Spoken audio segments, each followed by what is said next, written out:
जय गुरुजी, शुक्राना गुरुजी, ओम नमः शिवाय। शिवजी सदा सहाय, ओम नमः शिवाय। गुरुजी सदा सहाय। संगत जी, आप सभी का हमारे चैनल पर प्रेम पूर्वक स्वागत है। हम दिल से प्रार्थना करते हैं कि गुरुजी महाराज की असीम कृपा, प्रेम और आशीर्वाद आप सभी के जीवन पर सदैव बने रहे। यदि आप अपने जीवन में सकारात्मक ऊर्जा, मन की शांति, अटूट श्रद्धा और गुरुजी की कृपा का अनुभव करना चाहते हैं, तो आज का यह सत्संग शुरुआत से लेकर अंत तक अवश्य सुने।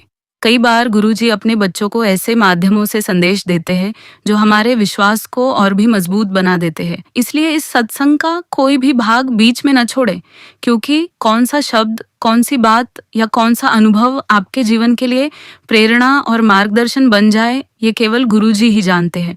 संगत जी, कहा जाता है कि सच्चे मन से सत्संग सुनने से मन को शांति मिलती है, नकारात्मक विचार दूर होने लगते हैं, श्रद्धा और विश्वास बढ़ता है तथा जीवन की कठिन परिस्थितियों का सामना करने की शक्ति प्राप्त होती है। जब हम गुरुजी की महिमा सुनते हैं तो हमारे भीतर नई उम्मीद, नया साहस और सकारात्मक सोच का संचार होता है। इसलिए पूरे मन, श्रद्धा और विश्वास के साथ इस सत्संग को अंत तक अवश्य सुने।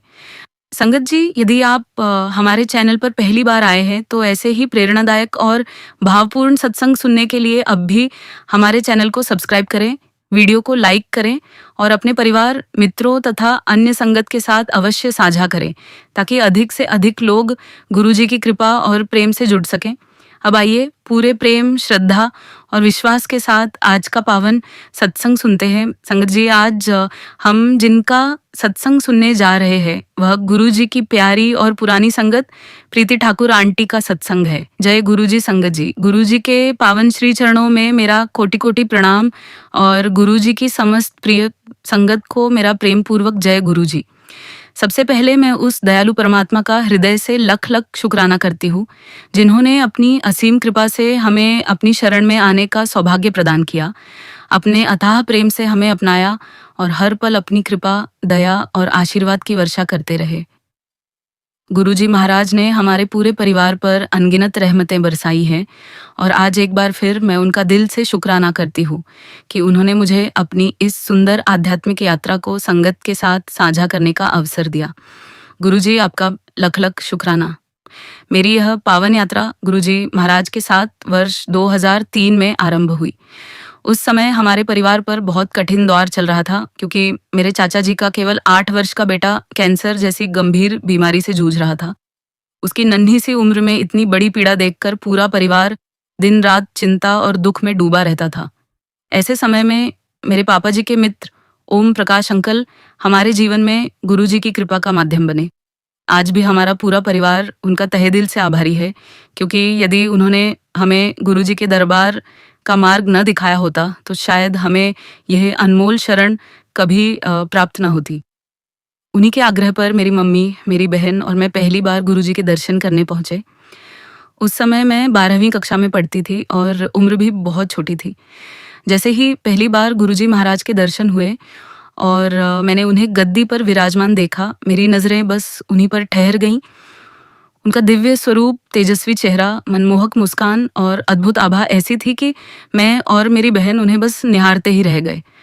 ऐसा अनुभव हुआ मानो समय वहीं ठहर गया हो। पूरे दरबार का वातावरण इतनी दिव्यता, शांति और प्रेम से भरा हुआ था कि मन अपने आप भीतर तक शांत होने लगा। लेकिन जहाँ हम दोनों बहनें गुरुजी के दिव्य स्वरूप में खोई हुई थीं, वहीं मेरी मम्मी का मन अपने भतीजे की बीमारी को लेकर व्याकुल था। वह भीतर ही भीतर गुरुजी से यही अरदास कर रही थी कि गुरुजी, हमारे परिवार पर दया कीजिए, हमारे बच्चे को बचा लीजिए। कुछ ही देर बाद जब शब्द गुरबानी का मधुर स्वर गूंजने लगा तो पूरी संगत के साथ हम भी ध्यान में बैठ गए। उसी ध्यानावस्था में गुरुजी महाराज ने मेरी मम्मी को एक दिव्य दृश्य दिखाया, जिसमें उन्होंने देखा कि मेरे चाचा जी के बेटे का शरीर हवा में ऊपर उठ रहा है। उस समय मम्मी इस दृश्य का अर्थ पूरी तरह समझ नहीं पाई, लेकिन कुछ ही दिनों बाद वही हुआ जो गुरुजी ने संकेत दिया था। केवल 1 सप्ताह के भीतर मेरे भाई ने इस संसार को अलविदा कह दिया। उस दुख ने पूरे परिवार को भीतर तक झकझोर दिया, लेकिन उसी पल से हमारे जीवन की एक नई आध्यात्मिक यात्रा शुरू हुई। गुरुजी ने हमें दुख सहने की शक्ति दी, विश्वास दिया और धीरे धीरे अपने प्रेम में इस प्रकार बांध लिया कि हमारा जीवन ही बदल गया। इसके बाद जब भी ओम प्रकाश अंकल गुरुजी के दर्शन के लिए जाते, हमें भी अपने साथ अवश्य ले जाते। समय के साथ गुरुजी के दरबार जाने की हमारी लालसा और भी बढ़ती चली गई। उस समय मेरी उम्र कम थी, इसलिए मेरे मन में यह जानने की जिज्ञासा भी नहीं थी कि गुरुजी कौन है या उनका वास्तविक स्वरूप क्या है।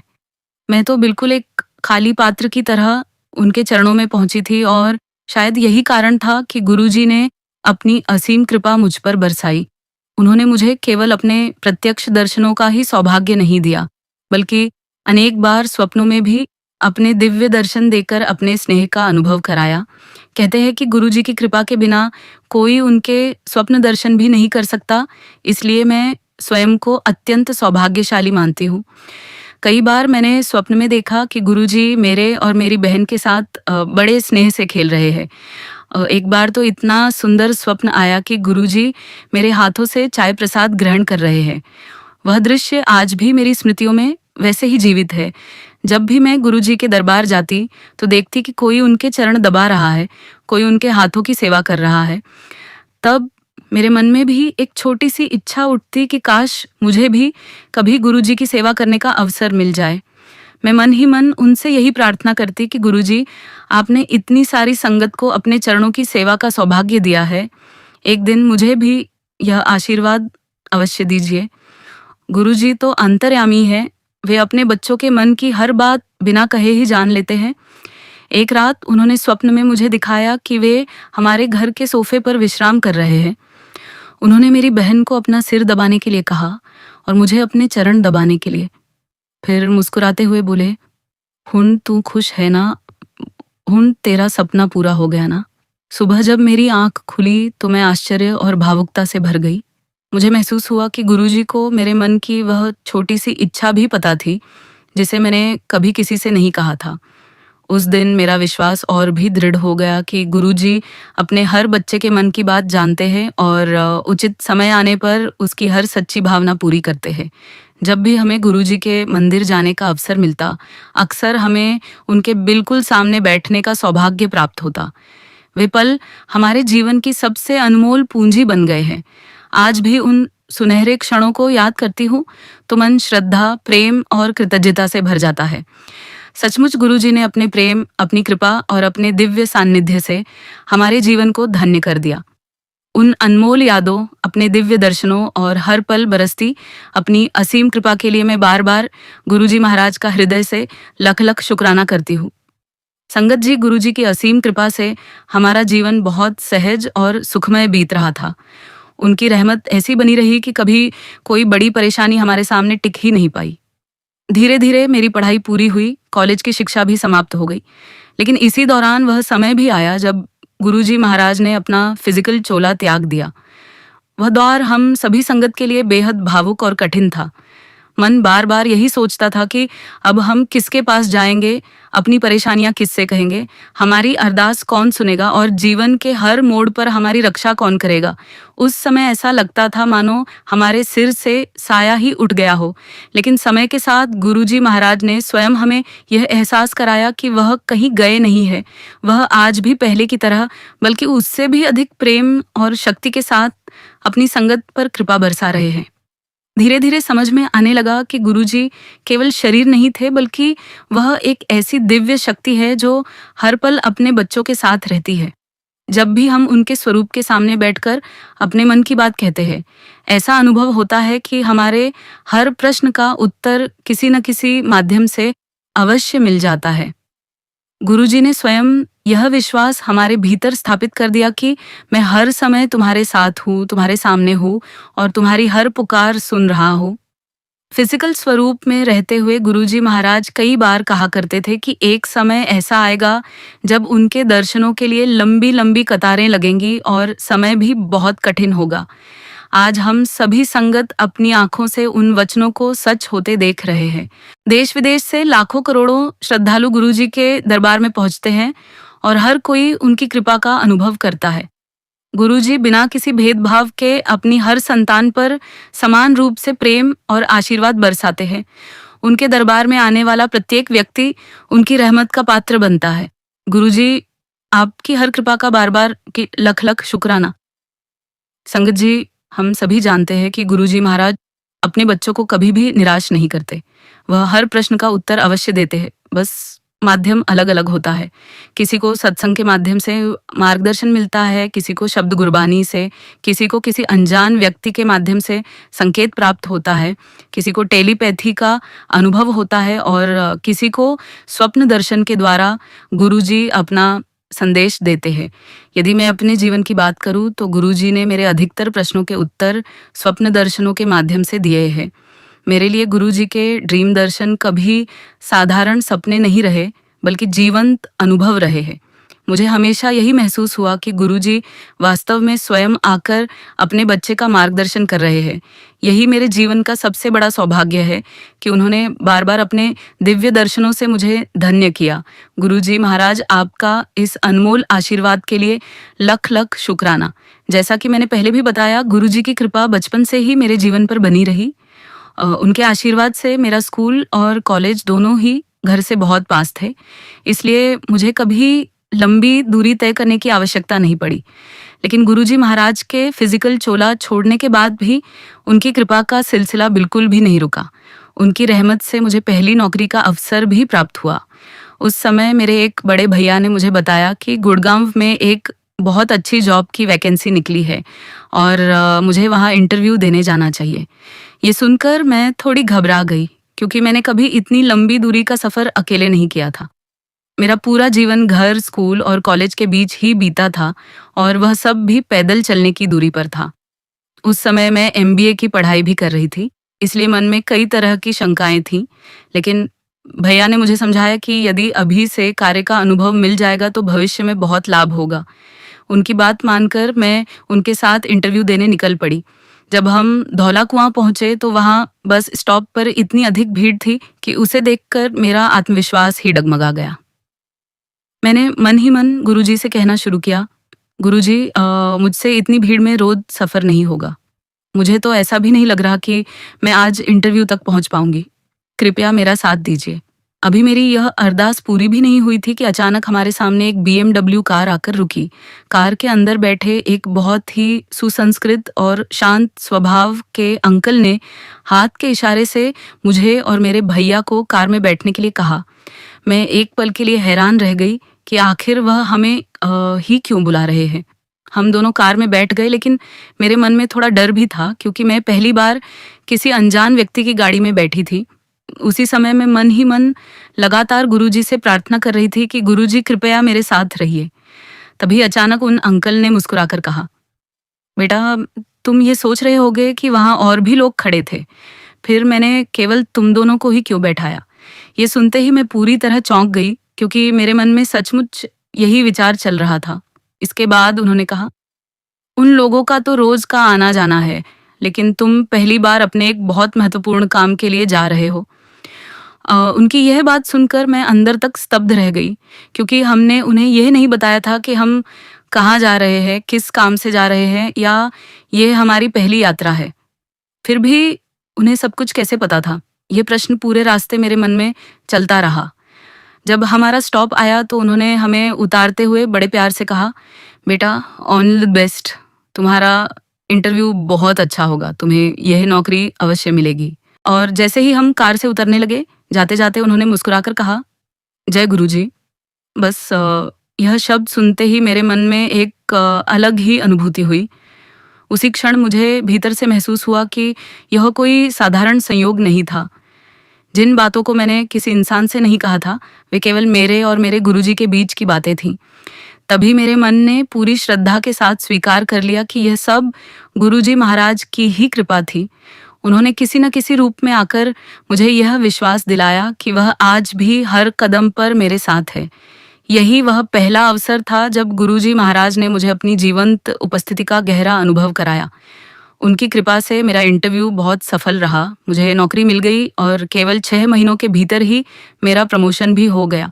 लगभग 2.5 वर्ष तक मैंने उस संस्थान में बहुत अच्छे अनुभवों के साथ कार्य किया। उस पूरी अवधि में मुझे हर कदम पर गुरुजी की कृपा और संरक्षण महसूस होता रहा। इसके बाद भी गुरुजी महाराज ने अनेक अलग अलग माध्यमों से बार बार मुझे यह एहसास कराया कि वह आज भी अपने हर बच्चे के साथ वैसे ही खड़े हैं जैसे पहले थे और उनकी कृपा का यह दिव्य सिलसिला आज भी निरंतर जारी है। संगत जी, गुरु जी महाराज की असीम कृपा से मेरे जीवन का हर महत्वपूर्ण पड़ाव बहुत सहजता और सुंदरता के साथ पूरा होता गया। जब मेरी शादी का समय आया तब भी मैंने अपनी हर चिंता गुरु जी के चरणों में छोड़ दी थी।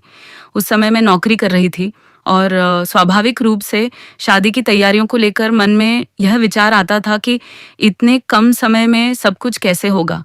लेकिन गुरु जी की ऐसी रहमत हुई कि सारी तैयारियां बिना किसी रुकावट के अपने आप होती चली गई। खरीदारी से लेकर हर छोटी बड़ी व्यवस्था इतनी सरलता से होती गई कि मुझे स्वयं भी यह एहसास नहीं हुआ कि मेरी शादी की तैयारियां कब पूरी हो गईं। सच कहूं तो ऐसा लगता था जैसे हर काम की बागडोर स्वयं गुरुजी ने अपने हाथों में ले रखी हो। उनकी कृपा से मेरी शादी हिमाचल प्रदेश में बहुत ही शुभ और आनंदमय वातावरण में संपन्न हुई। पूरी शादी के दौरान मेरे मन में बार बार एक ही अनुभूति हो रही थी कि गुरुजी महाराज अदृश्य रूप से वहीं उपस्थित है, अपनी दिव्य ऊर्जा से पूरे वातावरण को पवित्र बनाए हुए हैं और अपने आशीर्वाद की छत्र छाया में हर कार्य को सफल बना रहे हैं। हर रस्म के समय मन अपने आप भाव विभोर हो जाता था और भीतर से यही अनुभव होता था कि यह सब केवल गुरुजी की कृपा से ही संभव हो रहा है। उस दिन मैंने बार बार सिर झुकाकर यही कहा, गुरुजी आपका हर पल के लिए लख लख शुक्राना। विवाह के बाद भी गुरुजी महाराज की रहमत निरंतर हमारे परिवार पर बनी रही। उनकी कृपा से मेरा वैवाहिक जीवन बहुत सुखमय और प्रेमपूर्ण रहा। उन्होंने मुझे 2 प्यारे प्यारे पुत्रों का आशीर्वाद दिया और उन दोनों के आने से पहले भी उन्होंने अपने विशेष ढंग से मुझे संकेत देकर अपने स्नेह का अनुभव कराया। एक बार स्वप्न में मैंने अत्यंत दिव्य दृश्य देखा कि स्वयं कैलाश पर्वत से भगवान भोलेनाथ और माता पार्वती प्रकट हुए। उन्होंने बड़े प्रेम से मुझे आशीर्वाद दिया और कहा, जा, तुझे पुत्र रत्न का आशीर्वाद दिया। वह स्वप्न इतना जीवंत और दिव्य था कि आज भी उसकी स्मृति मेरे मन को श्रद्धा से भर देती है। बाद में जब सब कुछ ठीक उसी प्रकार हुआ तब मेरा विश्वास और भी दृढ़ हो गया कि गुरुजी अपने बच्चों को पहले ही संकेत देकर उनका मन मजबूत कर देते हैं। गुरुजी की कृपा से मेरी दोनों गर्भावस्थाएं अत्यंत सहज रही। किसी प्रकार की कोई बड़ी परेशानी या जटिलता सामने नहीं आई। पूरा समय उनकी कृपा और संरक्षण में बहुत शांतिपूर्वक बीता और मेरे दोनों बेटे भी मुझे गुरुजी के आशीर्वाद स्वरूप ही प्राप्त हुए। मैं आज भी यह मानती हूँ कि वे मेरे नहीं बल्कि गुरुजी की अमानत है। गुरुजी महाराज आपकी इस अनमोल कृपा के लिए बार बार लख लख शुक्राना। शादी के बाद परिस्थितियों के अनुसार हमें कई शहरों में रहने का अवसर मिला। बाद में जब हम चंडीगढ़ में रहने लगे तब मेरा ससुराल पालमपुर में था, इसलिए हम अक्सर अपने दोनों बच्चों के साथ चंडीगढ़ से पालमपुर और पालमपुर से चंडीगढ़ का सफ़र किया करते थे। यह यात्रा अधिकतर हाईवे से होती थी और रास्ते में कई बार बड़े बड़े सड़क हादसे देखकर मन विचलित हो जाता था। हर बार किसी दुर्घटना को देखकर मेरे मन से अनायास ही गुरुजी के चरणों में एक प्रार्थना निकलती थी, गुरुजी, यदि कभी हमारे साथ ऐसा कोई संकट आए तो मैं सबसे पहले आपको ही पुकारूंगी। आप तुरंत आकर हमें अपनी शरण में ले लेना और हर अनहोनी से बचा लेना। यह प्रार्थना मैं कई बार मन ही मन दोहराती रहती थी। एक दिन हम पालमपुर से चंडीगढ़ लौट रहे थे। हाईवे होने के कारण गाड़ी सामान्य से तेज गति में चल रही थी। हमारी बाईं ओर एक टेम्पो चल रहा था।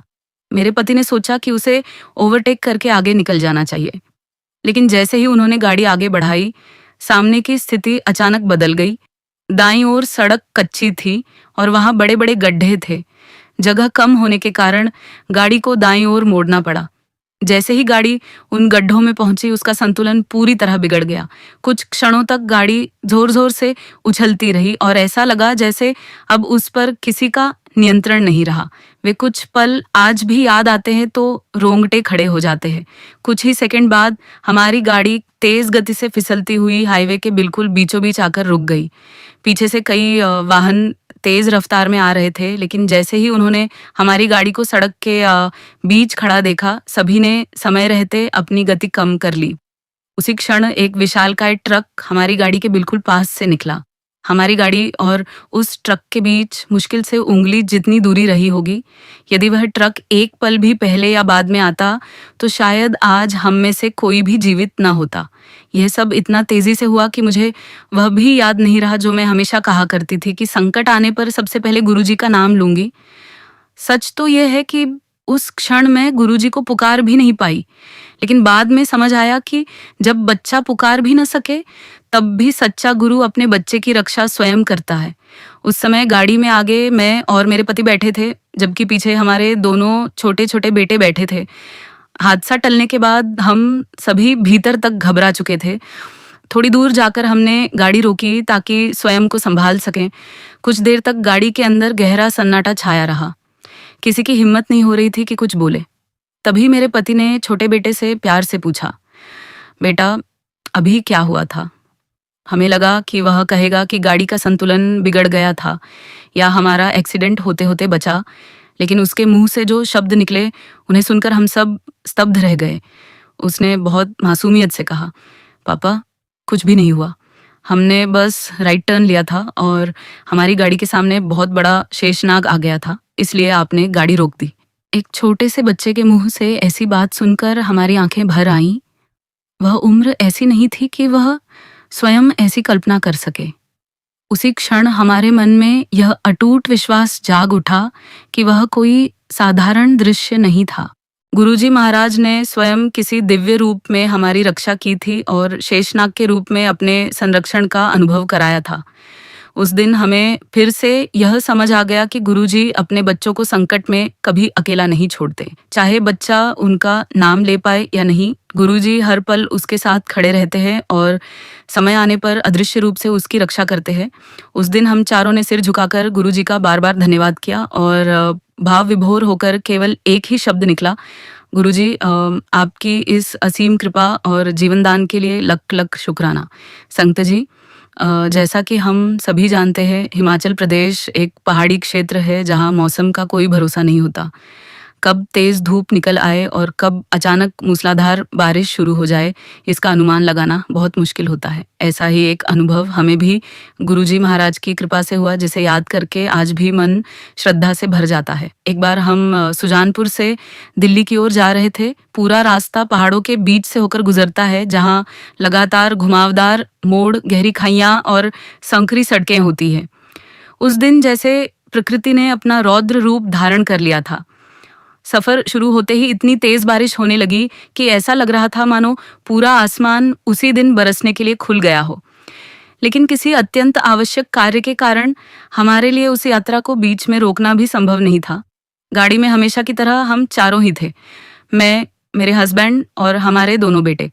धीरे धीरे हम पहाड़ों के भीतर काफी आगे निकल चुके थे। अब स्थिति ऐसी हो गई थी कि न तो पीछे लौट सकते थे और न ही आगे बढ़ने का साहस हो रहा था। लगातार हो रही बारिश के कारण पहाड़ों से लाल लाल मिट्टी बहकर सड़क पर आ रही थी। कई जगह बड़े बड़े पत्थर भी ऊपर से गिर रहे थे, जिससे हर पल ऐसा लगता था कि न जाने अगले ही क्षण क्या हो जाए। सड़क बेहद फिसलन भरी हो चुकी थी और चारों ओर केवल घना कोहरा, तेज बारिश और सुनसान पहाड़ी रास्ता दिखाई दे रहा था। सच कहूं तो वह सफर हमारे जीवन के सबसे डरावने अनुभवों में से एक था।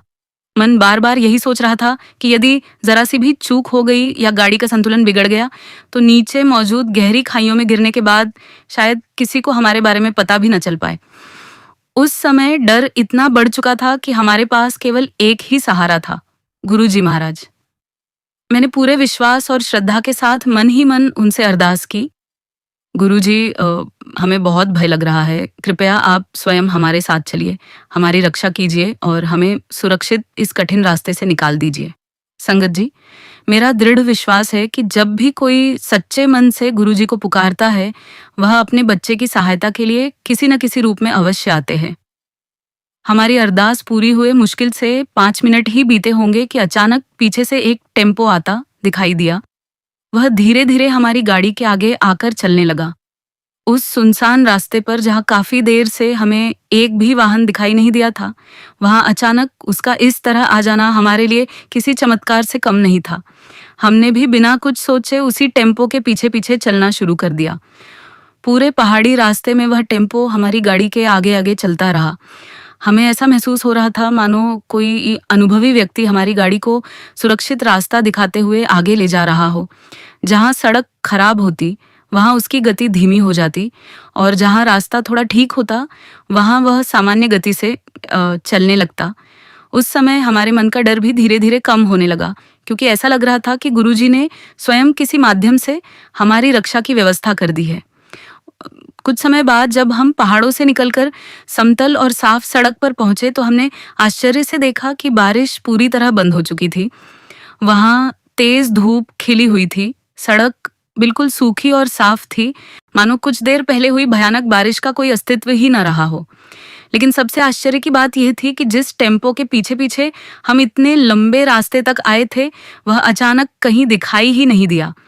न वह आगे था, न पीछे, और न ही आसपास किसी मोड़ पर। वह आखिर कहाँ गया, ये आज तक हमारी समझ में नहीं आया। ऐसा लगा मानो उसका काम केवल हमें सुरक्षित उस खतरनाक रास्ते से बाहर निकालना ही था। उस क्षण हमारे मन में एक ही भाव उठा कि यह सब गुरुजी महाराज की असीम कृपा थी। उन्होंने किसी न किसी रूप में हमारी सहायता की, हमारा मार्गदर्शन किया और हमें सुरक्षित हमारी मंजिल तक पहुंचा दिया। उस दिन हम सभी ने भावुक होकर गुरुजी महाराज का बार बार धन्यवाद किया। आज भी जब उन दोनों घटनाओं, हाईवे वाले हादसे और इस पहाड़ी सफर को याद करती हूँ, तो रोंगटे खड़े हो जाते हैं। दोनों ही अवसर ऐसे थे जहाँ मानवीय प्रयास बहुत सीमित थे, लेकिन गुरुजी की कृपा असीम थी। उन्हीं की रहमत ने हमें हर संकट से बाहर निकाला, हर अनहोनी से बचाया और सकुशल हमारे गंतव्य तक पहुंचाया। सचमुच गुरुजी अपने बच्चों का हाथ कभी नहीं छोड़ते, चाहे परिस्थिति कितनी भी कठिन क्यों ना हो। यदि विश्वास अटल हो तो उनकी कृपा किसी न किसी रूप में अवश्य प्रकट होती है। गुरुजी महाराज, आपकी हर रहमत, हर सुरक्षा और हर अनदेखे संरक्षण के लिए बार बार लख लख शुक्राना। आपने हर बार हमें अपनी शरण में रखा, हर संकट से बचाया और अपने प्रेम का अनुभव कराया। गुरुजी, आपका जितना भी धन्यवाद किया जाए वह कम है। लख लख शुक्राना मेरे मालिक, लख लख शुक्राना। उसके बाद संगत जी गुरुजी महाराज की असीम कृपा से जीवन अपनी मधुर गति से आगे बढ़ता रहा। हर परिस्थिति में उनका संरक्षण हमारे साथ बना रहा। लेकिन फिर एक ऐसा समय आया जिसने पूरी दुनिया की तरह हमारे जीवन को भी प्रभावित किया। वह कठिन दौर था जिसे आज हम सभी कोविड महामारी के नाम से जानते हैं। कोविड से पहले मेरी सेहत बिल्कुल सामान्य थी।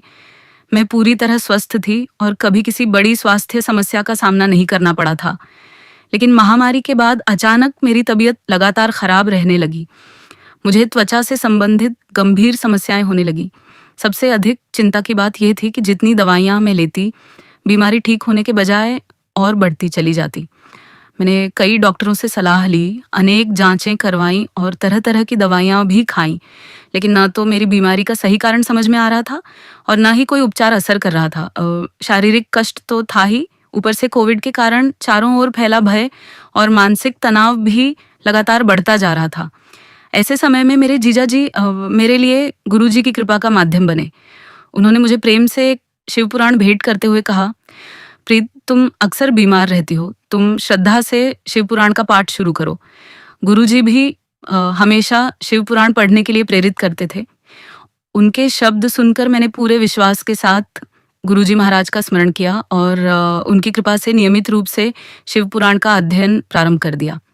संगत जी, मुझे यह अनुभव हुआ कि केवल पुस्तक पढ़ना ही नहीं, बल्कि स्वयं गुरुजी उस ग्रंथ के माध्यम से मुझे एक एक बात समझा रहे थे। शिव पुराण के प्रत्येक अध्याय से मेरे भीतर नई श्रद्धा, नया विश्वास और नई आध्यात्मिक समझ जागने लगी। एक दिन पढ़ते पढ़ते मैं उस प्रसंग पर पहुंची जहां भगवान शिव सभी देवताओं को अपने दिव्य स्वरूप के दर्शन देते हैं। उस समय उनके शरीर से इतनी प्रचंड दिव्य ज्योति प्रकट होती है कि कोई भी देवता उस तेज को सहन नहीं कर पाता। सभी की आंखें उस दिव्य प्रकाश से छू दिया जाती है और वे भगवान शिव के वास्तविक स्वरूप के दर्शन नहीं कर पाते। तब देवराज इंद्र विनम्रता पूर्वक प्रार्थना करते हैं, प्रभु, हमें ऐसी शक्ति प्रदान कीजिए कि हम आपके दिव्य स्वरूप का दर्शन कर सकें। जैसे ही मैंने यह प्रसंग पढ़ा, उसी क्षण गुरुजी महाराज के वे वचन मेरे मन में गूंज उठे जिन्हें मैंने कई बार सुना था। गुरुजी कहा करते थे, मैं इतने वोल्ट का करंट हूँ कि यदि तुम मुझे मेरे वास्तविक स्वरूप में देखोगे तो उस दिव्य प्रकाश को सहन नहीं कर पाओगे। वह यह भी कहते थे, मैं दिव्य रोशनी हूँ, मैं रोशनी से आया हूँ और रोशनी में ही विलीन हो जाऊंगा। उस दिन शिव पुराण पढ़ते पढ़ते मेरे भीतर यह अनुभव जागा कि गुरुजी महाराज कोई साधारण महापुरुष नहीं बल्कि स्वयं महाशिव की दिव्य चेतना के स्वरूप है। फिर भी मेरे मन में एक जिज्ञासा बनी रही। मैं पूरी तरह समझ नहीं पा रही थी कि गुरुजी का यह कहना कि मैं रोशनी से आया हूँ और रोशनी में ही चला जाऊंगा वास्तव में किस ओर संकेत करता है। मैंने मन ही मन बड़ी सरलता से गुरुजी से कहा, गुरुजी, मैं आपकी इस बात का अर्थ अभी तक पूरी तरह नहीं समझ पाई हूँ। यदि आपकी कृपा हो तो मुझे स्वयं समझा दीजिए कि दिव्य रोशनी का वास्तविक अनुभव क्या होता है। उसी रात एक अद्भुत घटना घटी। लगभग रात के 12 बजे अचानक मेरी आंख खुल गई। जैसे ही मैंने चारों ओर देखा, मैं आश्चर्य से भर गई। जहां सामान्यतः गहरा अंधेरा होना चाहिए था, वहां पूरा कमरा लाल रंग की दिव्य आभा से प्रकाशित था। उस लाल प्रकाश के भीतर बड़े बड़े गुलाबी रंग के चमकते हुए सितारे दिखाई दे रहे थे। वह दृश्य इतना अलौकिक, इतना सुंदर और इतना अद्भुत था कि शब्दों में उसका वर्णन करना कठिन है। कुछ क्षणों के लिए मैं उस दिव्य दृश्य को बस निहारती रह गई। मेरे भीतर यह स्पष्ट अनुभूति होने लगी कि गुरुजी महाराज मुझे अपनी दिव्य ज्योति का अनुभव करा रहे हैं और अपने वचनों का अर्थ स्वयं समझा रहे हैं। लेकिन संगत जी, रात के समय ऐसा दृश्य देखना किसी भी सामान्य व्यक्ति के लिए सहज नहीं होता। धीरे धीरे मेरे मन में भय भी उत्पन्न होने लगा। मैंने घबराकर गुरुजी से कहा, गुरुजी, मुझे डर लग रहा है, कृपया मेरे साथ रहिए। इतना कहना था कि न जाने कब मेरी आंख फिर से लग गई और मैं गहरी नींद में सो गई। अगली सुबह उठते ही सबसे पहले मैंने गुरुजी के चरणों में प्रणाम किया और मन ही मन कहा, गुरुजी, यदि रात का वह दिव्य अनुभव वास्तव में आपकी ही कृपा थी तो मुझे कोई ऐसा संकेत दीजिए जिससे मेरा विश्वास और भी दृढ़ हो जाए कि वह सब आपकी ही लीला थी। ये प्रार्थना करने के बाद जैसे ही मैंने गुरुजी महाराज के स्वरूप के सामने माथा टेका, मेरी दृष्टि उनके चरणों की ओर गई। वहां उनके अंगूठे पर मुझे स्पष्ट रूप से गुरुजी का ही दिव्य स्वरूप दिखाई देने लगा। मैं कुछ क्षणों के लिए बिल्कुल स्तब्ध रह गई। मुझे अपनी आंखों पर विश्वास नहीं हो रहा था। मैंने तुरंत आसपास मौजूद लोगों को बुलाया और उनसे पूछा, क्या आपको भी यहाँ कुछ दिखाई दे रहा है? आश्चर्य की बात यह थी कि सभी ने एक स्वर में कहा, हाँ, हमें भी गुरुजी का स्वरूप स्पष्ट दिखाई दे रहा है। सभी यह भी कह रहे थे कि इससे पहले ऐसा कभी नहीं दिखाई दिया था।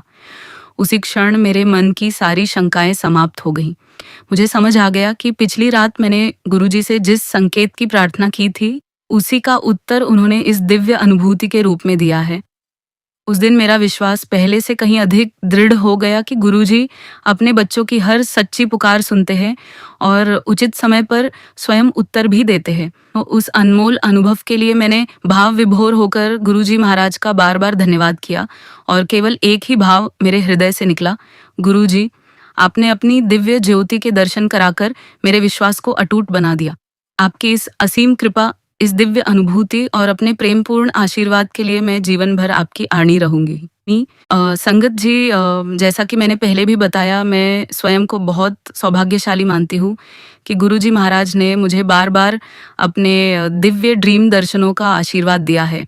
मेरे जीवन में ऐसे अनेक स्वप्न आए हैं जिनके माध्यम से गुरुजी ने न केवल मेरा मार्गदर्शन किया बल्कि मुझे यह भी अनुभव कराया कि वह हर समय मेरे साथ है। ऐसा ही एक स्वप्न आज भी मेरे मन में पूरी तरह जीवित है। मैंने देखा कि गुरुजी महाराज बहुत कमज़ोर अवस्था में है और मैं उनका हाथ पकड़कर उन्हें अस्पताल लेकर जा रही हूँ। पूरे रास्ते में उनसे बार बार कह रही हूँ, गुरुजी, चलिए, आपको बिल्कुल बैठना नहीं है, आपको जल्दी ठीक होना है। मैं बड़े प्रेम और चिंता के साथ उनका हाथ थामे उन्हें अस्पताल के भीतर ले जा रही थी। उस समय मुझे यह बिल्कुल समझ नहीं आया कि इस स्वप्न का वास्तविक अर्थ क्या है। लेकिन समय बीतने के बाद मुझे एहसास हुआ कि गुरुजी महाराज उस स्वप्न के माध्यम से मेरे ही कष्ट अपने ऊपर लेकर उन्हें काट रहे थे। वह अपने बच्चे का दुख स्वयं सहकर उसे सुरक्षित कर रहे थे। उस दिव्य कृपा को याद करके आज भी मेरा हृदय कृतज्ञता से भर जाता है। गुरुजी महाराज, आपकी इस असीम दया के लिए बार बार लख लख शुक्राना। इतना ही नहीं, कोविड के कठिन समय में गुरुजी महाराज ने मेरे बड़े बेटे पर भी अपनी विशेष कृपा बरसाई। एक सुबह वह बहुत उत्साहित होकर दौड़ता हुआ मेरे पास आया और बोला, मम्मा, आज मुझे गुरुजी ने ड्रीम दर्शन दिए हैं। उसकी आंखों में अलग ही चमक थी। मैंने मुस्कुराते हुए पूछा, बेटा बताओ क्या देखा? तब उसने बड़े भोलेपन से अपना पूरा स्वप्न सुनाना शुरू किया। उसने कहा, मम्मा, मैंने देखा कि हमारे पालमपुर वाले घर में सोफा रखा हुआ है और उस पर गुरुजी महाराज बैठे हैं। आप अंदर दादा दादी को खाना खिला रहे हो। तभी मैं स्कूल से घर आता हूँ। जैसे ही मेरी नज़र गुरुजी पर पड़ती है, मैं बहुत खुश हो जाता हूँ और ज़ोर ज़ोर से आपको आवाज़ लगाता हूँ, मम्मा जल्दी बाहर आओ, गुरुजी आए हैं। फिर आप बाहर आते हो, गुरुजी को प्रणाम करते हो और कहते हो, गुरुजी बस 2 मिनट, मैं अभी आती हूँ, और फिर वापस अंदर चले जाते हो। उसके बाद गुरुजी मेरी ओर देखते हैं और बहुत प्यारी मुस्कान देते हैं। फिर वह उठकर घर से बाहर हाईवे की ओर चलने लगते हैं। मैं भी उनके पीछे पीछे जाता हूँ। तभी बाहर पहुँचते ही मैंने देखा कि गुरुजी का स्वरूप इतना विशाल हो गया कि वह मानो पूरे आकाश को स्पर्श कर रहा हो। फिर जब उन्होंने मेरी ओर अपना चेहरा घुमाया तो उनके मुख पर स्वयं भगवान भोलेनाथ का दिव्य स्वरूप दिखाई देने लगा। मैं जैसे ही हाथ जोड़कर प्रणाम करता हूँ, अगले ही क्षण उनका चेहरा फिर से गुरुजी जैसा हो जाता है। मेरा बेटा बड़ी मासूमियत से बोला, मम्मा, आज गुरुजी ने मुझे भोलेनाथ के दर्शन करवाए। वह यह सब बताते हुए इतना प्रसन्न था कि उसकी खुशी शब्दों में व्यक्त नहीं की जा सकती थी। उसकी बातें सुनकर मेरी आंखें भी नम हो गईं। मैंने उसी क्षण गुरुजी महाराज का दिल से धन्यवाद किया कि उन्होंने मेरे बच्चे को अपने दिव्य स्वरूप का दर्शन कराकर उस पर भी अपनी विशेष कृपा बरसाई। मेरे लिए यह केवल एक स्वप्न नहीं था, बल्कि यह इस बात का प्रमाण था कि गुरुजी स्वयं महाशिव के स्वरूप है और अपने बच्चों को समय समय पर अपनी वास्तविक दिव्यता का अनुभव कराते रहते हैं। गुरुजी महाराज, आपकी इस असीम कृपा के लिए बार बार लख लख शुक्राना। इसी प्रकार एक और अत्यंत सुंदर ड्रीम दर्शन मुझे प्राप्त हुआ। मैंने देखा कि मैं बड़े प्रेम से गुरुजी से संबंधित एक पुस्तक पढ़ रही हूँ। उसी समय गुरुजी महाराज स्वयं मेरे पास आकर बैठ जाते हैं और मुस्कुराकर पूछते हैं, क्या देख रही है? मैंने बड़े उत्साह से उत्तर दिया, गुरुजी, मैं इस पुस्तक में आपका मैजिकल दर्शनों वाला सत्संग पढ़ना चाहती हूँ। मेरी बात सुनकर गुरुजी मुस्कुराए और बड़े प्रेम से बोले, बस इतनी सी बात, चल मैं तुझे सब कुछ दिखा देता हूँ। इतना कहते ही अचानक मेरे सामने एक विशाल स्क्रीन प्रकट हो गई। उस स्क्रीन पर पुस्तक में लिखे सभी सत्संग, सभी चमत्कार और गुरुजी की हर लीला एक एक करके जीवंत चलचित्र की तरह दिखाई देने लगी। ऐसा लग रहा था मानो मैं पढ़ नहीं रही, बल्कि स्वयं उन सभी घटनाओं को अपनी आंखों के सामने घटित होते हुए देख रही हूँ। वह अनुभव इतना अद्भुत था कि मैं आनंद से भर गई। जब वह दिव्य दृश्य समाप्त हुआ तो मैंने भाव विभोर होकर गुरुजी के चरणों में प्रणाम किया। जैसे ही मैंने उनके चरण स्पर्श किए, गुरुजी ने बड़े प्रेम से मेरे सिर पर एक सुंदर लाल चुनरी ओढ़ा दी। उस क्षण मैं स्वप्न में ही अपार आनंद से भर उठी। मेरे मन में केवल यही भाव था कि गुरुजी ने मुझे अपने स्नेह और संरक्षण की चुनरी ओढ़ाकर अपना आशीर्वाद प्रदान किया है। आज भी मैं यह नहीं कह सकती कि उस स्वप्न के माध्यम से गुरुजी ने मुझे कौन सा विशेष आशीर्वाद दिया, लेकिन मेरे लिए सबसे बड़ा सौभाग्य यही था कि मैं उनके इतने निकट बैठी, उनसे बातें की, उनकी मुस्कान देखी और उनकी दिव्य लीलाओं का साक्षात अनुभव किया। मेरे लिए वही सबसे बड़ी प्राप्ति थी। गुरुजी महाराज, इस अनमोल कृपा के लिए आपका बार बार लख लख शुक्राना। संगत जी, ऐसे अनुभव तो अनगिनत है। यदि मैं उन्हें सुनाने बैठूं तो शायद समय कम पड़ जाए। सच कहूं तो मुझे ऐसा लगता है कि मेरा पूरा जीवन ही गुरुजी की कृपा का एक जीवंत सत्संग है। उन्होंने हर मोड़ पर मेरा हाथ थामा, हर कठिन समय में मेरा मार्गदर्शन किया और हर पल यह एहसास कराया कि वह आज भी अपने बच्चों के साथ वैसे ही है जैसे पहले थे। उन्होंने केवल मुझे ही नहीं, बल्कि मेरे हस्बैंड, मेरे दोनों बेटों और हमारे पूरे परिवार पर अपनी असीम कृपा बरसाई है। हर परिस्थिति में उन्होंने हमें यह अनुभव कराया कि मैं कहीं नहीं गया हूँ, मैं हमेशा तेरे नाल हूँ। और वास्तव में जब जब मैंने सच्चे मन से गुरुजी को याद किया, उन्होंने किसी न किसी रूप में अपनी उपस्थिति का अनुभव अवश्य कराया। इसलिए मैं अपनी ओर से सभी संगत से केवल इतना ही कहना चाहूंगी कि गुरुजी महाराज पर पूर्ण विश्वास रखिए।